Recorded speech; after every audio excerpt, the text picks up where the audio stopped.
आजकल की बहुओं का तो यही प्रॉब्लम है, गड्डी ठीक से चला लेंगी पर घर ठीक से नहीं चला पाती हैं। क्या जमाना आ गया है। पापा जी, बड़े पापा जी, कुछ गड़बड़ हो गई। उस्ताद नहीं असली पंजाबी।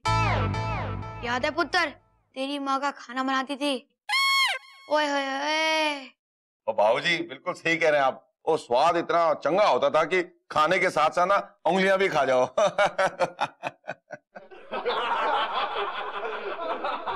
मम्मी, क्या ये पिछला जन्म सही में होता है?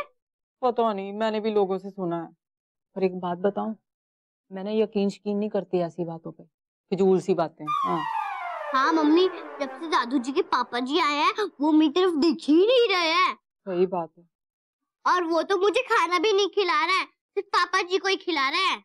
और नहीं तो क्या पुत्र, एक ही दिन में पता नहीं हमारे पापा जी को क्या हो गया, कितना बदल गए हैं। उनके लिए तो जैसे वो बड़े पापा जी वही सब कुछ। पर दादाजी, मेरा मतलब है बेटा, इतनी छोटी सी उम्र में इतनी बढ़िया एक्टिंग, अरे वाह, कमाल हो गया। ये क्या बकवास है? बुर्बक, एक्टिंग बंद कर और सच सच बता, कौन है तू और क्या प्लान है तेरा? और खोदते थे पुत्र, बड़ों से बात करने की तमीज नहीं है, ऐसे कैसे बात कर रहा है? किसी ने तुझे बताया तो होगा कि मैं कौन हूँ, फिर भी ऐसे बात करे जा रहा है। रुक जा एक मिनट, यशु से कह के तुझे इस गांव से क्या इस दुनिया से ट्रांसफर करा दूंगा। ये ससुरा सचमुच में तो पुनर्जन्म का केस नहीं है। सोच क्या रहा है? यशु, अंग्रेजों वाली बंदूक लेकर आ। तू रोहन को पूछ ले कि दादू जी और मम्मी वो बच्चे के पैर छू रहे हैं, वो इधर रहेंगे? अगर वो इधर ही रहेंगे तो उन्हें स्कूल भी ले जाना पड़ेगा। अरे बाप रे बाबा, स्कूल में भी उनके पैर छूने पड़ेंगे?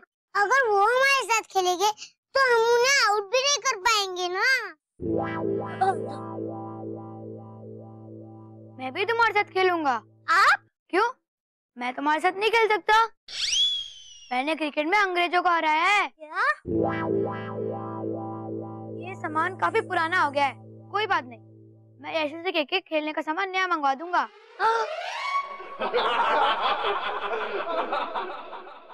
वाह, बड़े दादू जी हमारे साथ खेलेंगे। मुझे तो कुछ गड़बड़ लग रही है। वो यहाँ आए क्यों है? उनके मम्मी पापा नहीं है? उनका अपना घर नहीं है क्या? अरे वो जिंदगी भर रहेंगे। पापा जी से ये उम्मीद नहीं थी मुझे वीर जी, और नहीं तो की कि वो ऐसी बेतुकी सी ऐसी अजीबोगरीब बात पे यकीन कर लेंगे। वो तो हमें समझाते हैं ना, बच्चों को समझाते हैं कि ऐसी वैसी बातों पे कभी विश्वास नहीं करना चाहिए, और खुद देखो क्या कर रहे हैं बच्चों की तरह। अरे हद तो ये भी हो गई है कि पापा जी उस बच्चे को बच्चा मान ही नहीं रहे, वो बोल रहे हैं कि यही मेरे पिताजी हैं। मैंने एक बात सुनी है कि ये जो पुनर्जन्म होता है ना, इसके पीछे ना कोई वो अधूरी इच्छा विच्छा वो कहानी होती है। हाँ पर जी, मैंने कई फिल्मों में भी देखा है, वो ना अगर इच्छा पूरी ना हो तो वो दोबारा से जन्म लेके आ जाता है। हाँ, और वो जो अधूरी इच्छा होती है ना, उसको एक बार पूरा कर दिया जाए ना तो मामला रफा दफा हो जाता है, स्यापा ही मुक जाता है।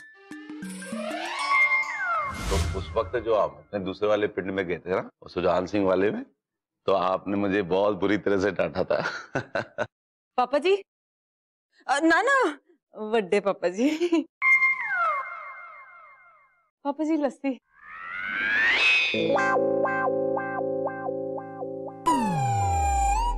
वाह पुत्र, लस्सी तो बड़ी स्वाद बनी है। खाना अच्छा बनाती है आपकी बहू। पापा जी, कहो पुत्र। मैं ना बरगद वाले बाबा जी तो पूछा सी, उन्होंने बताया कि पिछले जन्म में अगर किसी की कोई इच्छा अधूरी रह जाए, मतलब पूरी ना होवे, तो वही एक कारण है पुनर्जन्म का। अच्छा। वाह यशु, तेरी बहू तो बड़ी समझदार है।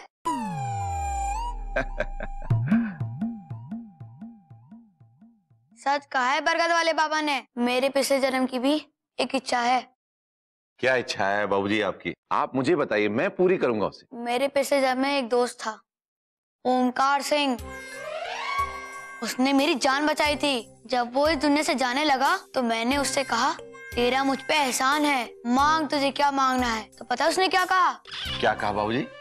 उसने कहा कि मैं अपनी आधी जमीन जायदाद उसके बेटे त्रिलोक सिंह के नाम कर दूं। तो फिर आपने क्या किया पापा जी? और मैं लालची हो गया और मैंने अपना वादा पूरा नहीं किया। और ऊपर जब मुझे ओमकार सिंह मिला और उसने मुझे अपने वादे की याद दिलाई, मैंने भगवान से स्पेशल परमिशन ली और इस धरती पे पुनर्जन्म लिया। तो पापा जी आप हुक्म करो, आप जो कहेंगे जी मैं वही करूंगा। पुत्र, तुझे अपनी आधी जमीन जायदाद, खेती खासियां सब त्रिलोक सिंह के नाम करनी होगी। आधी जमीन जायदाद? आ गया ना तुझे लालच? तो अपने पिता की आत्मा की शांति के लिए इतना नहीं कर सकता? नहीं कर सकता हूँ पापा जी, क्यों नहीं कर सकता। वो बस वो पिंड वालों का और ये रविंदर का ख्याल है, ये कहाँ भटकेंगे बेचारे। तब मेरी आत्मा भटकती रहेगी तो क्या मंजूर है? नहीं पापा जी, कैसी, बिल्कुल नहीं पापा जी, कैसी बात कर दी आपने।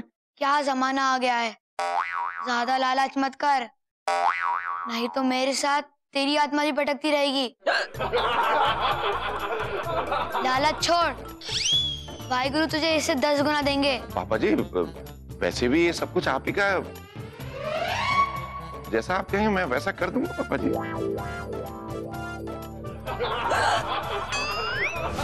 तो वाहिगुरु दी पापा जी, रब झूठ ना बुलाए। आप बताओ भला मैंने आपकी और पिंड की भलाई के लिए क्या क्या नहीं किया। सब कुछ किया, अपनी सारी खुशियां दांव पर लगा दी, और ठीक है। यहाँ तक कि अपनी फूल जैसी बच्ची को बेटा बना के आपके सामने रख दिया मैंने। ठीक कह रहे तू। और नहीं तो क्या पापा जी, पता है डेली डेली मुझे कितना डर लगता था, कहीं आपको पता ना चल जाए, आपका दिल ना टूट जाए। पापा जी क्या कह रही है तू? एक मिनट पापा जी, मेरी बात अभी खत्म नहीं हुई, आप मेरी बात सुन लो पहले पूरी।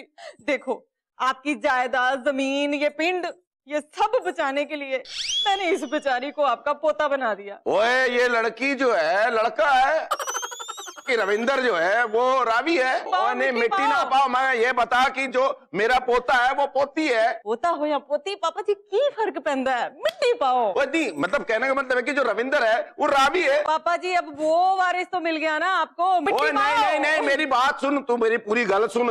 ओए तू मुझे ये बता कि तुम मेरे साथ ऐसे कैसे कर सकते हो?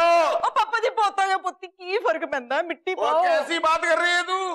पापा जी हमने कितनी मेहनत की थी ये रावी को लड़का बना के रखने की, जबकि ये बेचारी लड़की है। हाँ! नहीं। हाँ! क्या हुआ मम्मी? कुछ नहीं, बुरा सपना देखा शायद। पर बुरा सपना देखने के बाद सब ऐसे थोड़ी ना चिल्लाते हैं। अरे आपकी आंखों में आंसू? जानती है रावी, इस शादी जायदाद के लिए ना पापा जी अपना पूरा हिस्सा दे देंगे। क्या? पर गांव वालों को कोई तकलीफ नहीं होने देंगे। रब भी जाने रावी हमारा क्या होगा। मम्मी अगर ये लड़का सचमुच हमारे बड़े दादू होते तो वो ऐसे नहीं करते, कुछ तो गड़बड़ है। जानती हूँ पुत्र, पर हम कर भी क्या सकते हैं। मम्मी जी अब टेंशन मत लो, मैं आपको दादू जी और गांव को बचाने के लिए कोई नया फॉर्मूला निकालूंगी।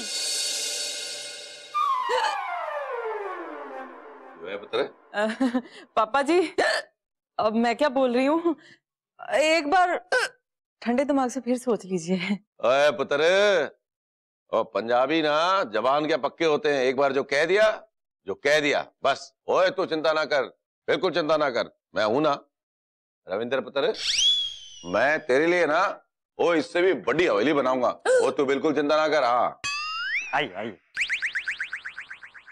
नमस्कार सरपंच जी। ओ सत श्री अकाल जी, सत श्री अकाल। अरे इको त्रिलोक सिंह जी हैं, आपका पता पूछ रहे थे। ओ रंजन जी, आपने बढ़िया किया जी, बहुत बढ़िया किया जी। ओ इन्हीं के नाम तो मुझे आधी प्रॉपर्टी करनी है अपनी। ओ बहुत बढ़िया हुआ जी, आप आ गए हो, बहुत बढ़िया हुआ जी। ले मुसीबत हम खुद घर लेके आ गए।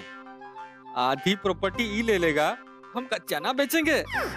आइडिया, ये त्रिलोक और ये बच्चा दादाजी को पकड़ लेते हैं। छत्ती कर, शुभ काम में देर क्या। भगवान के घर देर है अंधेर नहीं।